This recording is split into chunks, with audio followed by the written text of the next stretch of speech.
community station. This is Bobo FM. The views and opinions expressed by the following program and its participants are solely their own opinions and do not represent the opinions of DMS Broadcasting and have no affiliation to the BBC.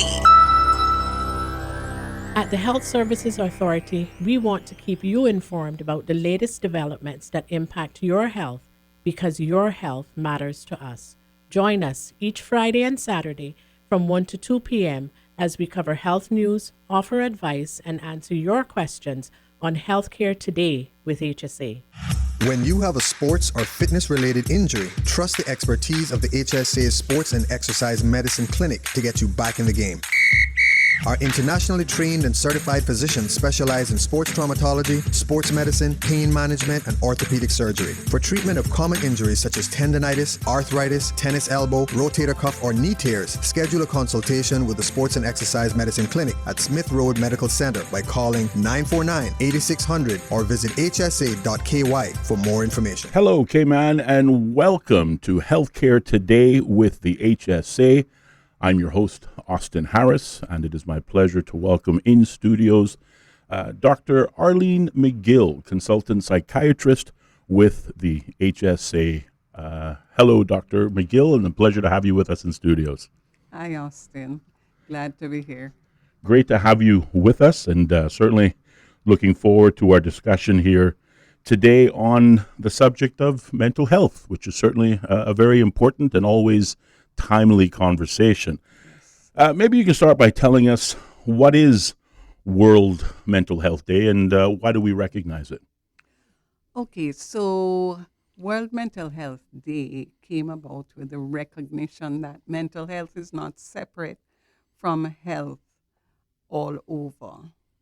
And the goal of it really is to raise awareness and also to motivate persons to advocate for and recognize and implement changes in their space to accommodate good mental health and wellness. All right. And this year's theme is mental health at work. Is that right? That's correct. Now, I'm curious, mental health at work, a lot of people might say, well, I'm always crazy at work until Friday comes around and then, I calm down for the weekend. But why is mental health at work such an important topic? Okay. So we're coming from one era and transitioning into another era. Mm-hmm. We're coming from the era of seeing human beings as resources into an era of recognizing that human beings operate in many ecosystems. Mm-hmm. So we're being recognized now as living beings, Right. which is wonderful. The workspace is a mini ecosystem. And in any ecosystem, you have the persons who are, or those participants who are higher up the chain and those who are lower down the chain, Mm-hmm. but all operate in an interdependent system for the good of everyone. Mm-hmm. And I think we are reaching that place where we're looking at ecosystems. We're talking about the healthcare ecosystem. Mm-hmm. We're talking about different kinds of ecosystem, business ecosystems. So here we are. The workspace is an ecosystem. And we have to recognize that for the work to be done well, then they're in that spirit of interdependence. Each person there has to be well. And their mental wellness is a big part of productivity Mm-hmm. and progress. Indeed, indeed. It's interesting to use the word ecosystem because certainly the working environment, I guess, absolutely can be defined that. It's a living, breathing organism that's made up of human beings that are performing those important tasks. On the subject of mental health, what are some of the mental health challenges that may arise in the workplace or maybe noticeable in the workplace in your experience? Okay, so we've we've entered an era of high stress for a variety of reasons. We are busier than we ever were, and we operate in many diverse facets of community and life. And because of that, there is a very strong need in work for a work-life balance, and a lot of people crave that. So, and I could speak about it generationally because there is a generation called Gen Z Yeah. Okay. Yes. who they have a very different approach to work than those of us who are 50 and over, the baby boomers. That's a very good point. Okay. So what we are finding is that stress in the workplace can be of tremendous impact on the mental health of all workers. Before we maybe ignored it, but I think now employers are recognizing that they need to maintain their talent and they need to provide what is necessary to retain good workers. So, challenges in the workplace: one, difficulty with that work-life balance. Two, shifts but not adequate time for rest. Okay. Three, interpersonal difficulties. Four, how the workplace assists in major life crises in a worker's life. Five, the need to feel appreciated and significant in any workspace. The other part is, if I'm not well, having time to take care of my health, including my mental health. So those are some of the commonest things, Yes. apart from, the bottom line of having enough money to take care of your family and yourself. Gotcha. Well, you mentioned, I think it was six, different options. Maybe if I can zero in on two, what I would consider the most common: burnout, and of course you mentioned stress, and how they develop in an individual and how they may be recognizable by either your employer or fellow employees.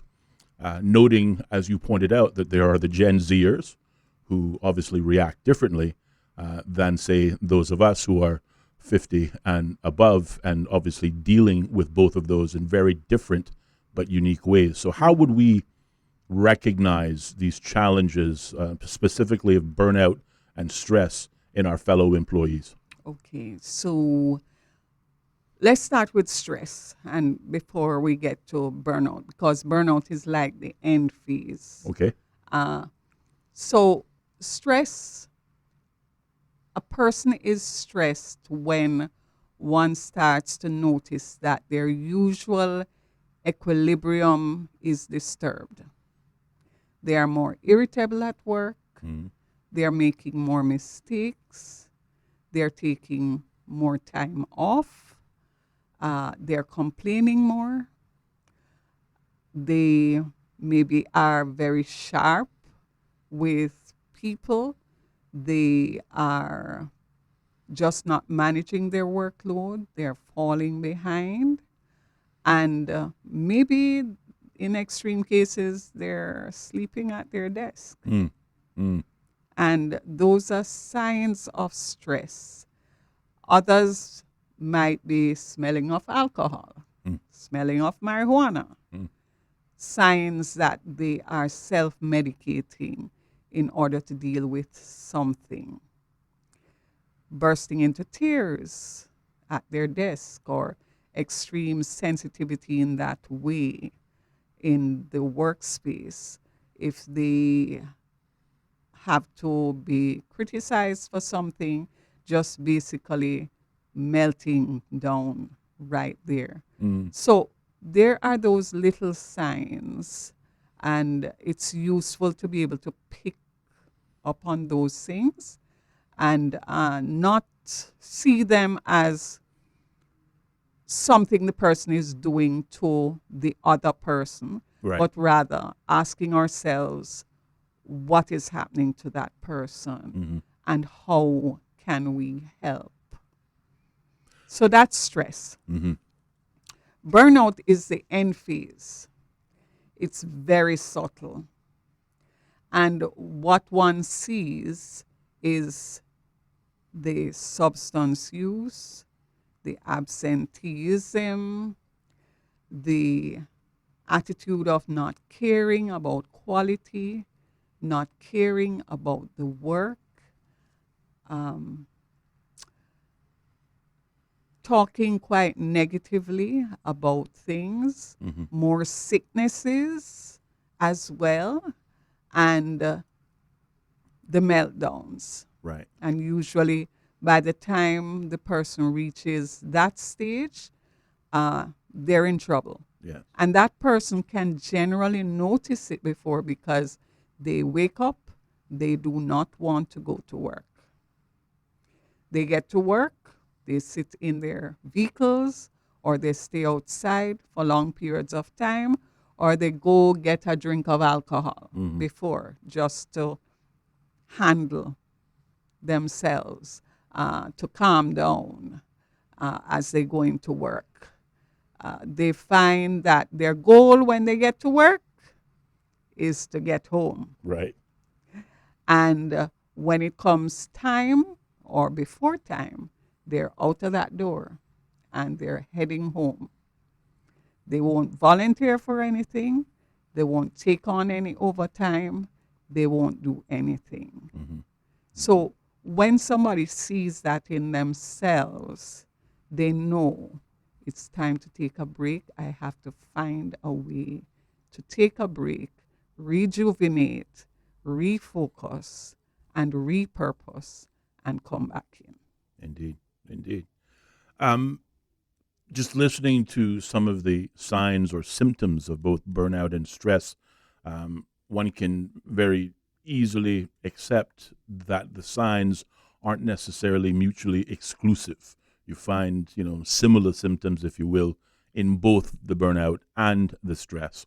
From an employer standpoint, how would you recommend that an employer create an environment that suggests it is supportive to the needs of their most valuable asset, namely their employees, particularly those who might be suffering from some form of mental health issue, whether benign or perhaps more serious? Okay. So mental health issues are going to come. Everybody has some form of illness at one time or another. It might be mild, it might be more severe in others. But the first thing we have to recognize in the workplace, and employers have to recognize, is that it's not a we and them, or me and them, or us and them. It's we all. And employers having the power to control the environment can start by first making it an environment where stigma is not entertained. And that is extremely important. Every worker is important, Yes. no matter what they're suffering from. It could be diabetes, it could be hypertension, it could be cancer, or it could be a mental illness. They have different needs. Physical illnesses, the person will be gone for long periods, maybe getting treatment, having to work from home, having to work part of the day. It is similar with mental illnesses.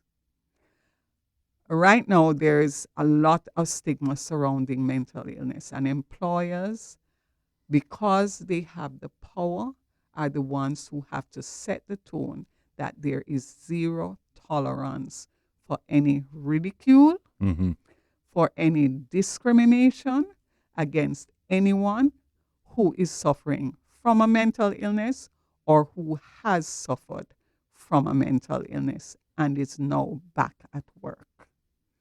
It is also important that human resource managers are open to discussing with persons what their needs are. What about their appointments? What are they going to need? What accommodations will they need in order to facilitate them remaining stable, remaining well, improving? Because appointments are part of illness. Being able to facilitate in terms of flexible work time. Sometimes persons who are mentally ill have to be taking medications that make them a bit slow, a bit drowsy in the morning. Would a later time starting work be better for that worker? Would that worker be better off working from home because they have a challenge being in an open environment at work with a lot of other persons? These are some of the considerations. So that personal touch, that is important. And that zero tolerance of any stigma and discrimination, that is important. All right. Well, we do have to pause and take a very short commercial break. But there's a lot more healthcare today with the HSA coming up with our guest, Dr. Arline McGill, consultant psychiatrist with the HSA, as we discuss World Mental Health Day and certainly recognizing certain symptoms in the workplace, as well as creating the environment necessary to be supportive of our staff and our coworkers. But keep it locked. There'll be more healthcare today with the HSA right here on Bobo FM. The Health Services Authority's new pharmacy is now open at the Smith Road Medical Center. The new location features a large, comfortable waiting area and ticketing system to improve the patient experience. All uncollected prescriptions and refill requests previously submitted will now be available for collection at the Smith Road Pharmacy. Request your refills online at hsa.ky via WhatsApp 925-6534 or call 244-2715. For more information about our pharmacy hours, visit hsa.ky. And welcome back to Healthcare Today with the HSA. I'm your host, Austin Harris, and we continue our conversation on mental health as part of our recognition of Mental Health Day here in the Cayman Islands with our guest in studios, Dr. Arline McGill, consultant psychiatrist at the HSA. Dr. McGill, prior to the break, we were talking about being able to identify the warning signs and early symptoms that employees or fellow coworkers might be suffering from mental health. I mean, you know, we took a look at burnout on the end stage. We look at stress, which is, of course, a common workplace ailment, if you will, and distinguishing whether it's, you know, outside the norms of normal stress or could there be something deeper at play. But when we talk about creating a supportive environment that is absent the stigmas relating to mental health, how would you recommend that staff, in the first instance, approach other staff? Because I suspect that before we get to the level of involving human resources, you know, that there's a problem, usually the first people who are going to recognize something is not quite right are coworkers themselves. So how would you recommend to a layman employee approaching another employee saying, are you okay? Are there issues you're having? How can I help? Now, to do that, we're assuming that we have a working environment where people get along. Mm-hmm. And there aren't cliques and gossip, negative gossip, because there's positive gossip as well. Yes. We're talking about a situation in which people can talk together. Mm-hmm. And there are ways to do that. Now, when persons are friends, they have their way of approaching somebody. Mm-hmm. So the fact is, if a person feels threatened or they feel that they might lose their job, they're not going to open up to anybody in the workspace if competition Yes. is a big issue in their area. When cooperation is the big issue in their area, then it is easier to talk. And it can be a simple thing as just saying, I noticed that you're a bit quieter today. Is there anything you want to talk about? Is there any way I can help? And one can start there. The thing is that I think in the workplace, many persons might be afraid because they feel they're interfering in the other person's business. B, they feel that the other person might get uncomfortable with them. And C, they might feel they don't know what to say. Yeah. So there are things that people can do. One, for training, somebody can get mental health first aid training, which teaches you how to approach somebody that you think might be having a problem. The second thing is that you cultivate a sense of confidentiality with that person and give them the confidence to say something.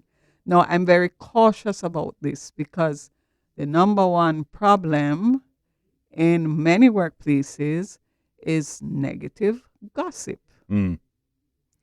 And if there is even a hint of that in a work community, a department, then nobody is going to open up. People are going to basically hold their corner and try to protect themselves. Right. So creating that spirit of cooperation is important. And a coworker can then say, how are you? Yes.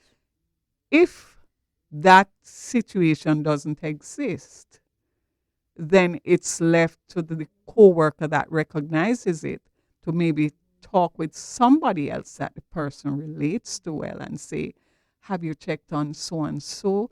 She doesn't seem to be handling things so well. Right. She might need a little bit more help from you, and kind of leave it to them to talk with that person. Right. Right.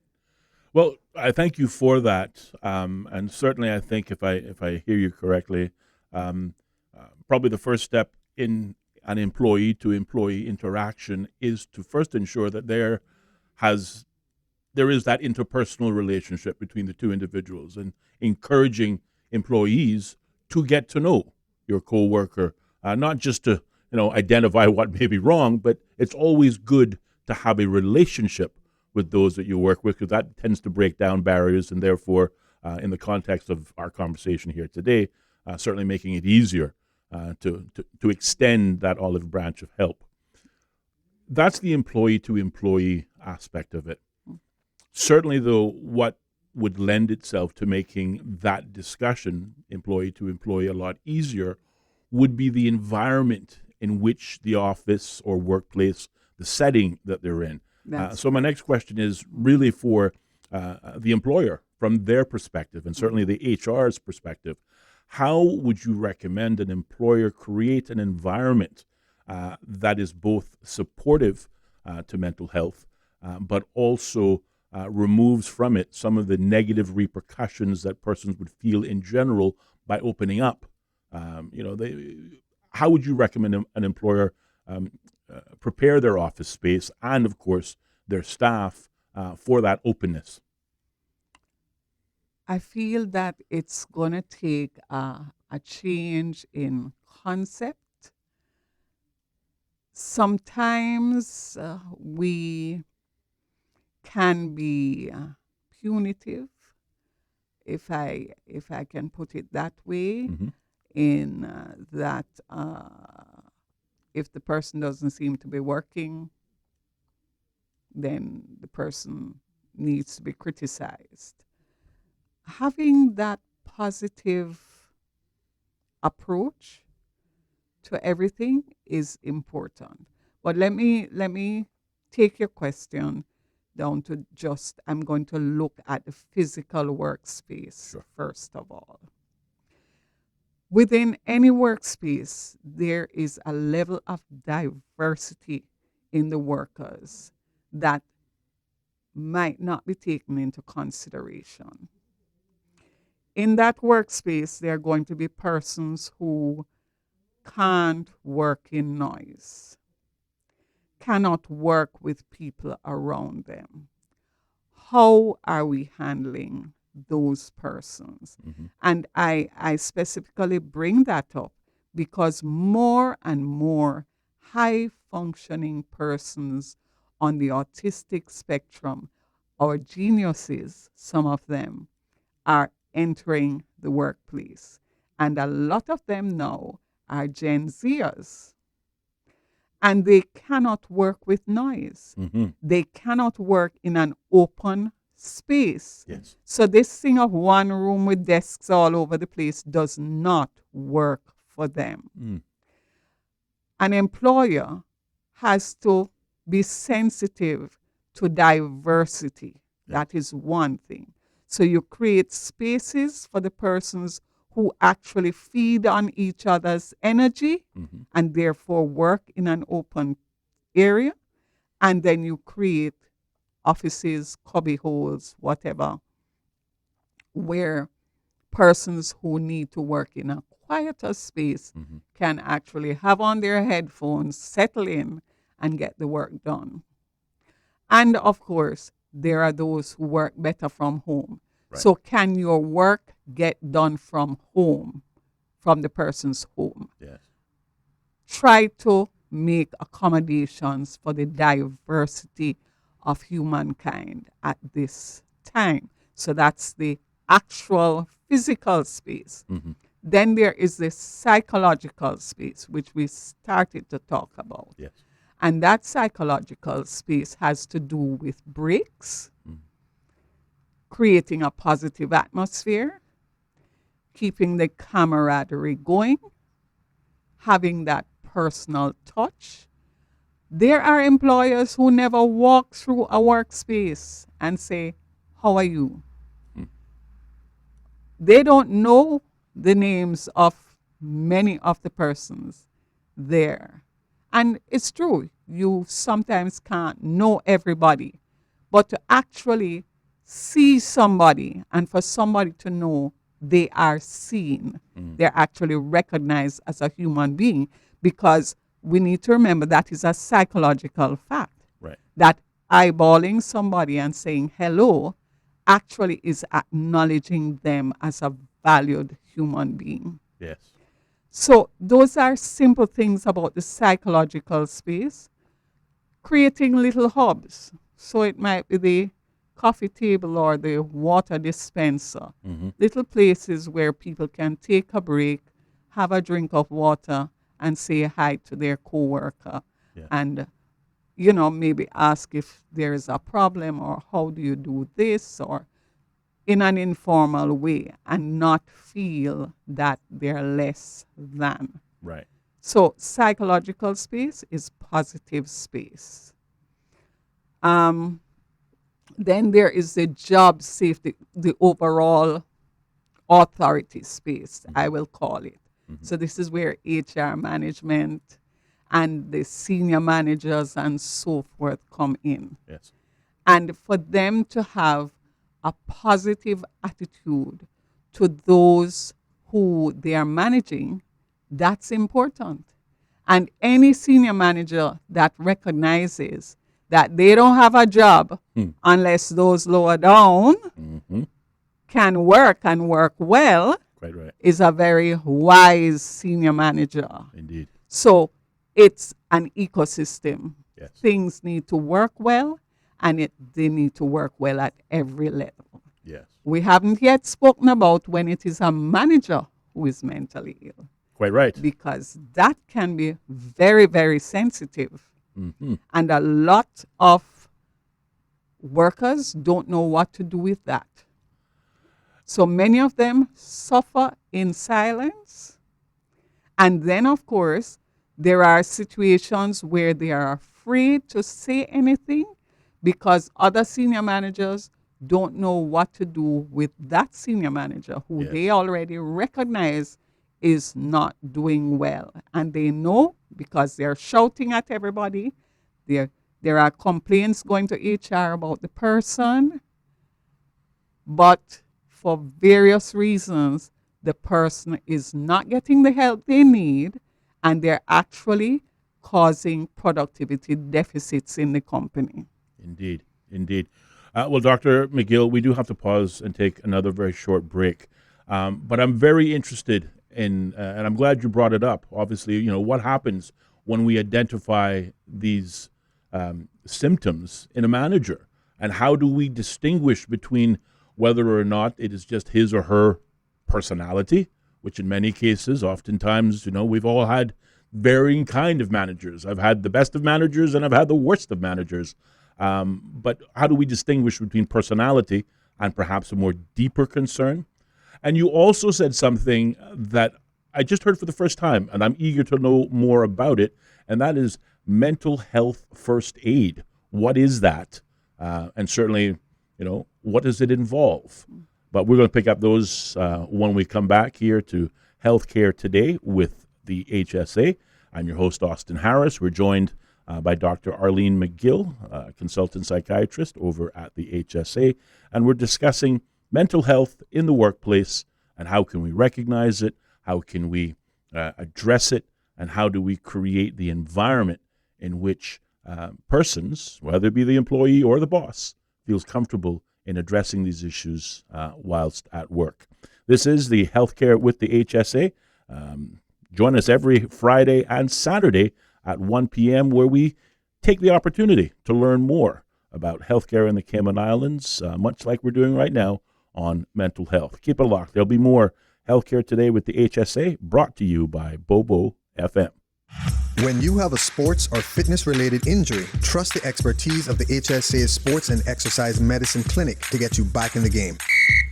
Our internationally trained and certified physicians specialize in sports traumatology, sports medicine, pain management, and orthopedic surgery. For treatment of common injuries such as tendonitis, arthritis, tennis elbow, rotator cuff, or knee tears, schedule a consultation with the Sports and Exercise Medicine Clinic at Smith Road Medical Center by calling 949-8600 or visit hsa.ky for more information. And welcome back to Healthcare Today with the HSA, brought to you by Bobo FM, where every Friday and Saturday at 1 p.m. we sit down with a healthcare professional here in the Cayman Islands and discussing issues that are in the public interest. Today we have the pleasure of engaging in the subject of mental health. How do we recognize it in our fellow employees and managers is where we're going to next with our guest in studios, Dr. Arline McGill. Prior to the break, Dr. McGill, we talked about recognizing mental health symptoms in our fellow employees. We talked about the importance of developing interpersonal relationships with our fellow employees, thereby making it easier to delve into perhaps some of the more personal issues. We talked about what employers can do to create a supportive environment that does not have that sort of negative repercussion of a negative environment that persons feel uncomfortable having these discussions. But you also raised the point of how do we recognize and, more importantly, address these issues when we see or we think we see mental health issues developing in our manager. How do we even begin that type of conversation without maybe getting fired? Yes, that's a very touchy one. And the reason I say that is because persons who are in managerial positions and especially higher up the chain of command tend to be more sensitive to any imperfection in themselves. Yes. They, as leaders, they carry the load of trying to be the best that they can. And in fact, if I'm to go back, and it might reflect my age, Yeah. to sometime when we started to develop a lot of these business concepts in various facets of organizations, there was a concept that a leader must never seem to have any vulnerability at all, which really put a lot of leaders under a lot of stress. And the result of that is, because they're human beings, it shows up in other ways. Right. So those who internalize will end up drinking more, smoking more, maybe. All right, I won't go down that road. Okay. Okay. But they're seeking pleasure more. Yes. In order to cope. Right. And nobody did anything but gossip about them behind their backs. Okay. You know, instead of recognizing that something is happening here. Right. And the person can carry that problem along with them from job to job and organization to organization until they have a reputation such that nobody will hire them. All because there was no transparency, there was no openness in any way. Right. So it's a good idea for companies to have policies about persons' mental health and have that kind of just culture that allows a manager to get the assistance that they need.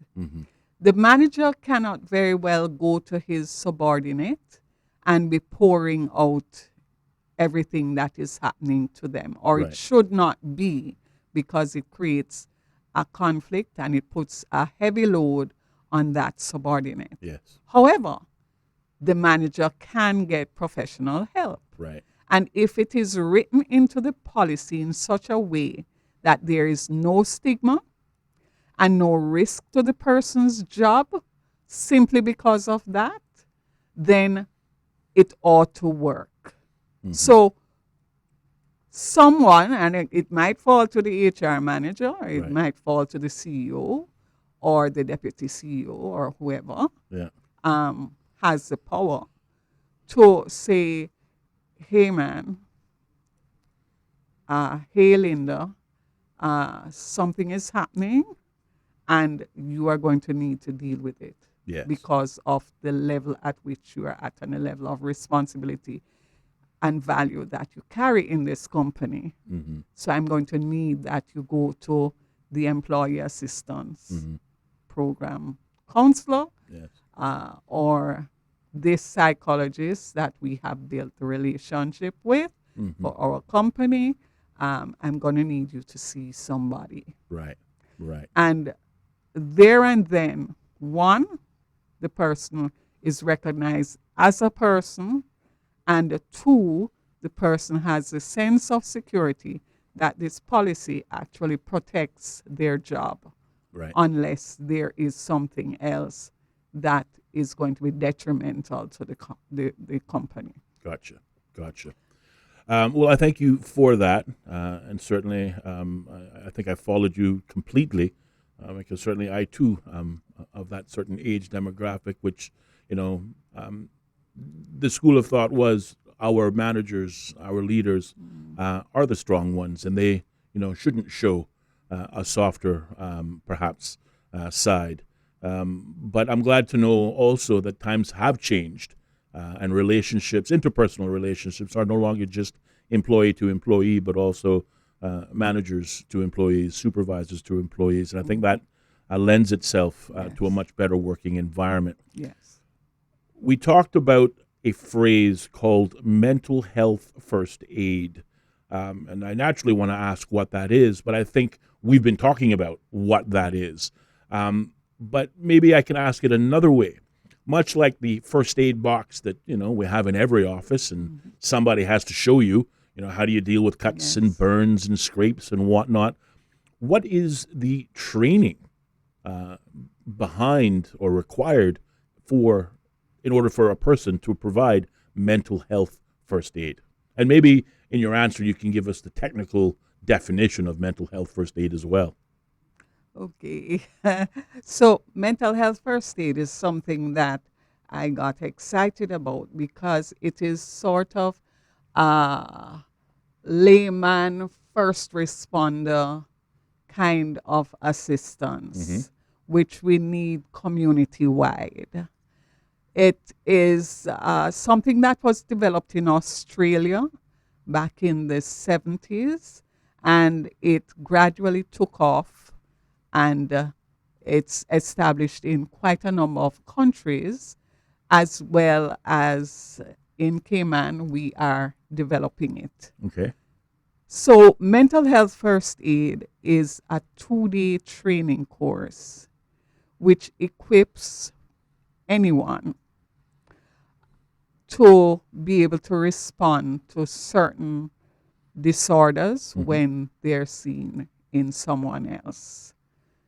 And so the training is to recognize and intervene if somebody is having a psychosis, if somebody seems to be suffering from depression. It means recognizing and then knowing what to do. Anxiety, suicidality, substance use, and childhood disorders as well. So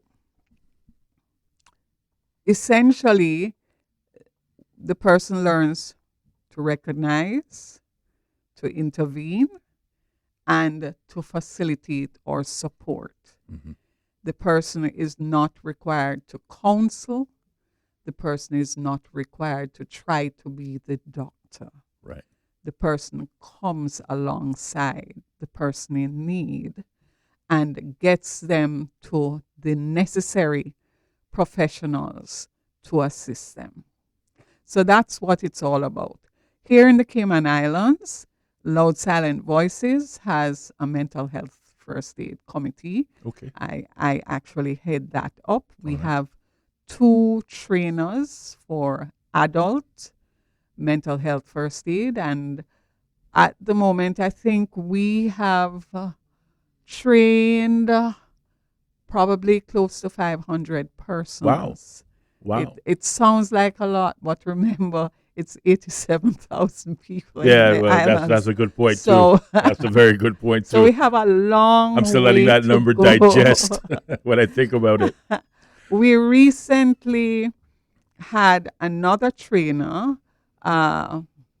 who is a trainer of adults that work with youth. And so we're expanding. Now, there are other organizations that I hope will be able to help us develop this. They're getting on board, probably more for youth. Right. But we need that now because, as you may well know, the highest rate of suicide is in the 15 to 20 odd age group. Yes. Which is a big shift from 30 years ago. Oh, my God. Yes, it is. So intervention early is important. Right. And mental health first aid is an easy way to do it. Absolutely. Speaking of mental health first aid, you certainly mentioned an organization, Loud Silent Voices, Yes. which you're a part of. How do companies and individuals, for that matter, but we're going to stick with companies for the purposes of this conversation. How do companies avail themselves for this mental health training? And I'm sure as a result of participating in that training, they will learn how to develop programs and support networks within the office place, but how does one even begin the process of starting that training? Who do they call? So we have an email that we encourage people to use. Mm-hmm. It is info@lsv.support. Okay. We do not have a stationary phone at the moment, and so I won't give a phone number. But right. once persons send something to info@lsv.support, Mm-hmm. they will get a response. Okay. And they will be advised of the next potential training. It does come at a cost to companies, Okay. although there are service clubs who have been generous in supporting what we're doing, Mm-hmm. so that ordinary community members, whether they are employed or unemployed, can actually be trained so that they become resources to their community members. Right. Right. We have amazing how time flies when we're having such a great conversation, but we have about 5 minutes left, and I still want to hit to two very important questions, I think. First of all, you mentioned it moments ago, resources. What are some of the recommended resources that employers may avail themselves for to gain a better understanding of mental health issues, identifying mental health in the workplace, and of course, developing programs in that workplace that will be supportive of creating an environment in this living, breathing, working ecosystem that is supportive to persons suffering from mental health issues? The World Health Organization is taking this on, and the World Federation of Mental Health. And so they will have a toolkit which employers can avail themselves of, as well as trying to tap into the professionals that are already in the Cayman Islands, the psychology professionals. Mm-hmm. Who have the knowledge to assist persons who want to develop a healthy workspace. Okay. Okay. So I would encourage them to start online Mm-hmm. with the World Health Organization All right. All right. page. Final question. We've talked about, identifying mental health symptoms in fellow employees. We've talked about identifying them in managers. We've talked about how to approach persons who we think may be experiencing challenges. And certainly we've also talked about how to get the formal training in mental health first aid. But let's zero in on, the man in the mirror. Mm-hmm. How, and I'll use myself as an example, how do I, or how should I, take better care of my own mental health? How should I be able to identify in myself whether there, are problems outside of the usual stresses in day-to-day of life, but there might be a deeper concern building? How do I care for my own mental health? Is the question. I would say live in this 4 spheres. That's what I call them. Okay. Taking care of your physical self, and that means dealing with any medical problems, getting exercise, Mm-hmm. and getting rest Yes. appropriately. Diet is part of that physical care. There's just no And getting that- away from that diet, is there? No, there is no way to escape it because everything is connected. Okay. And so then you start to look at your psyche, Yes. developing a positive attitude, thankfulness, gratefulness, seeing the positives in persons, even when they might be radiating the negatives, Mm-hmm. finding the positives in yourself, and finding value in yourself, learning to love yourself. That is important. Right. And then you get to the social. Connectedness is important for mental health. So having a safe social sphere is important. Not a social sphere that will destroy you, but one that will help support you. And then the spiritual, having that connection to God as you understand Him and be relating in that sphere as well. Because we do know it is established that persons who have a spiritual connection to worship and that kind of thing, church going and so forth, they actually have better mental health than persons who don't have that connection. Indeed, indeed.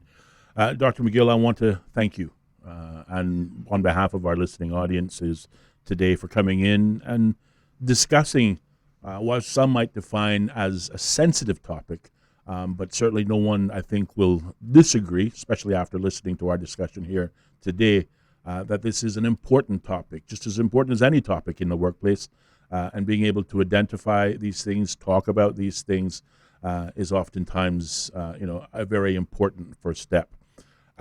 You mentioned earlier on ways in which companies and persons may avail themselves of mental health first aid.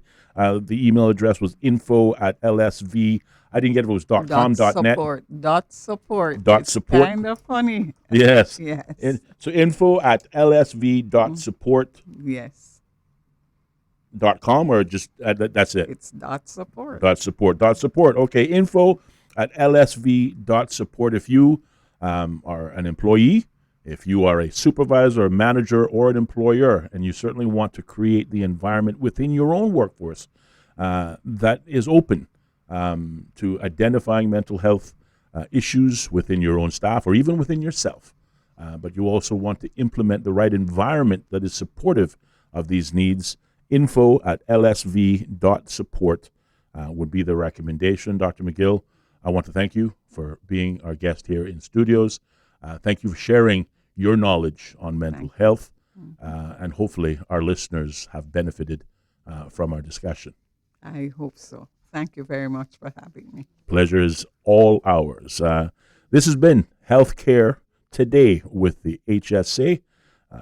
Join us every Friday and Saturday at 1 p.m. for more informative discussions on your healthcare and, of course, the resources available to you through the HSA to make sure you live the best life possible. Thank you again to our guests and to our listeners. We hope you have a wonderful day, and be sure to tune in again every Friday and every Saturday at 1 p.m. for Healthcare Today with the HSA, brought to you by Bobo FM.